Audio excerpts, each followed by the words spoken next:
Hello friends, and welcome back to another Mastering YouTube's video. So today we are talking about huge mistakes that I made starting off in YouTube that I want to share with you guys, so hopefully you can avoid them. Some of these mistakes are also mistakes that I have seen other people make, and they can be very detrimental to your channel. So we're going to go over all those mistakes. Make sure you have a pen and paper on you so you can jot these down and you don't make the same mistakes that I did. Alright, so mistake number one is lack of planning. Planning is so important when it comes to starting a channel. Making it that you know what you're posting, when you're posting it, when you're filming it. It's the biggest mistake any new YouTuber makes. They will post 1, 2, 3 new videos because they're like all excited about it, and then they run out of ideas. They lose motivation, and because they didn't have that original plan set in place, they end up just letting it go or not posting for a while, and then they get off schedule and they're just all over the place. They'll post twice this week and then not at all the next week and then once, and lack of planning is a huge mistake. So before you even start a channel, or if you've started a channel, make a plan. Know what days you're going to film, what days you're going to research, what days you're going to post, and stick to that plan so you don't end up watching your channel go down the drain. Okay, mistake number 2. Now this is an easy mistake to make because you assume watching other YouTubers that if you do what they do, you're going to succeed. No. Mistake number 2 is do not copy other YouTubers. You can't be another Mr. Beast. You can't be another Love Meg. You can't be another anyone else, Jessie Christine. You have to be you. Now, I'm not saying not to watch videos and get inspiration. I watch all my friends all the time. It gives me motivation. It gives me inspiration. Maybe shows me a different camera angle that I never thought about, so I was going to try that. But be genuine to yourself. The second you start copying someone else, it's not going to work. If you copy their thumbnails, if you try to copy their mannerism, their filming techniques, it's just not going to work.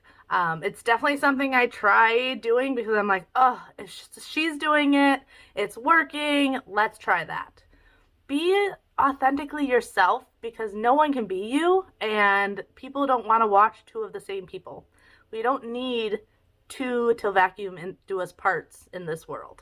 Mistake number 3, lack of patience. Patience is huge. You need patience. If you've only been posting for a month, 2 months, 3 months, 6 months, don't beat yourself up that you're not getting the subscribers you think you should. You're not getting the views you think you should. YouTube is definitely a marathon. It's not a sprint, and you need that patience. On top of that, YouTube takes about 50 videos to figure out your channel.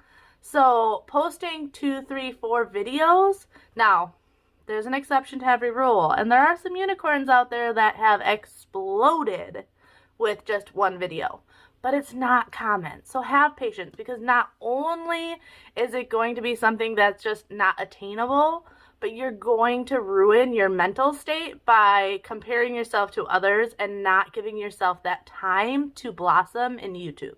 All right, mistake number 4. I have seen this so many times, and this is a huge, huge mistake. If you are one of those unicorns and you get a blow-up video, don't get a big head. So many people get a big head, and I've seen channels like just get destroyed because of this, because they're posting the same videos, they're doing it all right, and then they get a big video and they go from 1,000 subscribers to 10,000 subscribers. They think they've made it, and they start posting whatever they want, whenever they want, and their channel just goes down. Do not get a big head. YouTube is a business. YouTube is a science. And even if you have 50, if you have 100,000 subscribers, do not get a big head. I know after I had Freya, I wanted to do a birth vlog, mainly for myself. I wanted that memory. And then I was like, oh, maybe I'm at 100,000 subscribers. Maybe I can do a nighttime routine. Totally not in what I was doing, but hey, I've hit 100,000 and I'm getting good views. Let's do it. It was so wrong. I never should have posted those videos because it's a science. YouTube is just a science that you have to follow, and it really doesn't matter how many subscribers you have to follow the plan. Like I said, yes, there's unicorns. There's people out there that will get 1 million views for someone watching them wipe their butt. But for the most part, we aren't unicorns. So, don't get a big head.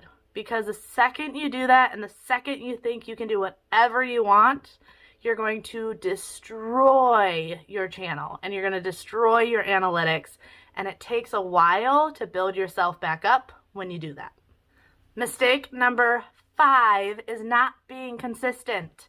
So with the YouTube algorithm, technically being consistent isn't part of the algorithm, YouTube says. However, humans are creatures of habit. So being consistent is huge. If people are used to seeing you every Friday at 5 p.m., that's going to create a habit. And with those habits, you also have to remember, say you have to change up your schedule or your schedule right now just isn't working. So you're changing days. Give yourself at least 30 days. Because it is proven that it takes 30 days to create a habit. So be consistent, create those habits with your followers, and you're going to notice a big jump to your YouTube.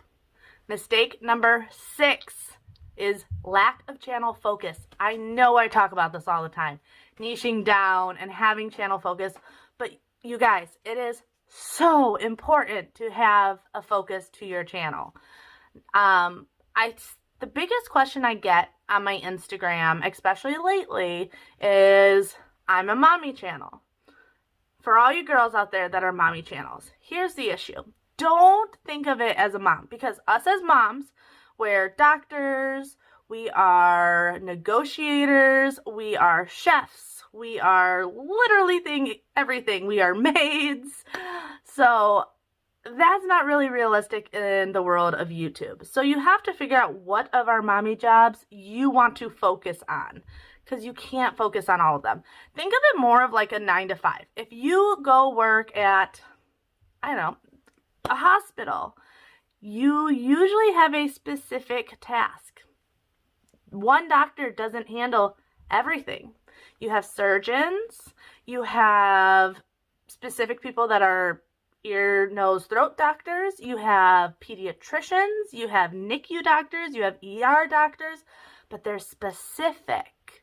So, lack of channel focus. Don't think of it so much in broad. Think of it like your 9 to 5 job.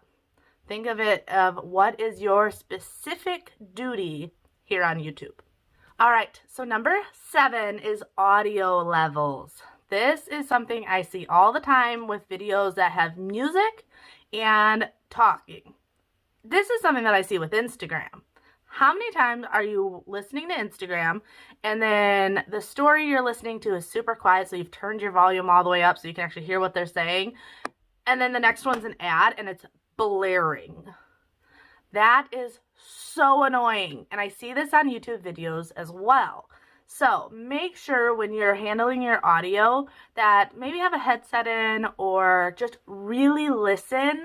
If you have to turn your voice level up and then your music level down to get it to be consistent, that is very important. No one wants to be playing with the volume on their phone, on their computer, or whatever they're watching you on. So make sure your audio levels are consistent. Number 8 is a huge one, and I made this mistake starting out as well, is bad thumbnails. Thumbnails are so important.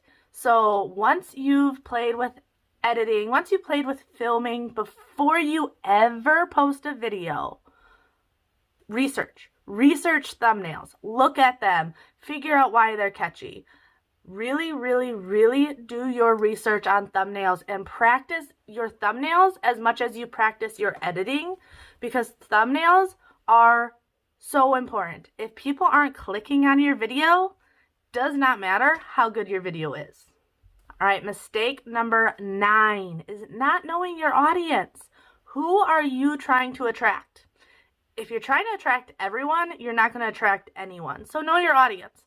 I know specifically on this channel, I am looking for YouTubers or people that are aspiring to be YouTubers. I'm not looking for someone that wants videos on TikTok or Instagram or a blog or no, I don't want all of social media. I only want you guys. I want you who want to be successful here on this platform. That's who I'm here to help on my Living with Cambria channel.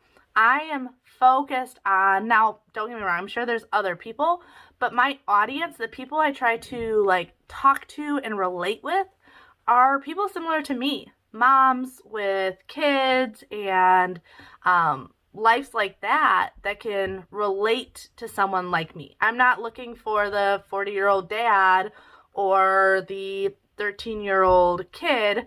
Now, like I said, don't get me wrong, I know there are some in those age ranges that watch my other channel, but when I'm thinking about my content, I'm thinking about who in general I am truly trying to reach. Mistake number 10. This one I came up with because I actually saw it in my comments recently. So I'm going to say it again because I've said it before for you guys. Do not sub for sub. Now, this isn't me saying it because it's annoying. It is annoying. But that is not even why I'm saying it. This will ruin your analytics. This will ruin your channel, and this will ruin your views. Don't sub for sub. Subscribe to people you want to subscribe to, you want to watch. You want those people subscribing to you because they want to watch your videos.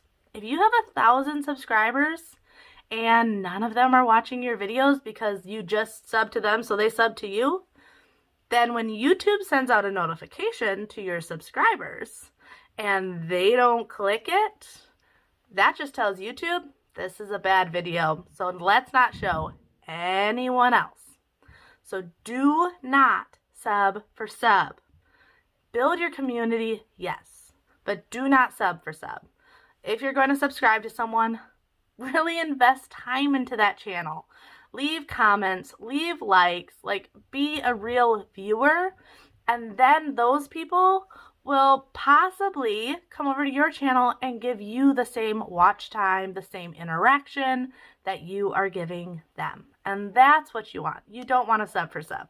Now, with that sub for sub, I would love for you guys to leave in the comments below what niche you guys are in, because I want to build a community here on YouTube. And I know a lot of you guys would like to connect with people. So leave your niche down below and scroll the comments and see who's in your niche. Comment under there, start a conversation, start a relationship, because some of the best people I've ever met in my life have been here on YouTube. And I just want that for all of you guys as well. If you're new here and enjoyed today's video, don't forget to subscribe. Also, like and comment. It really does help out my channel. But until next time, bye!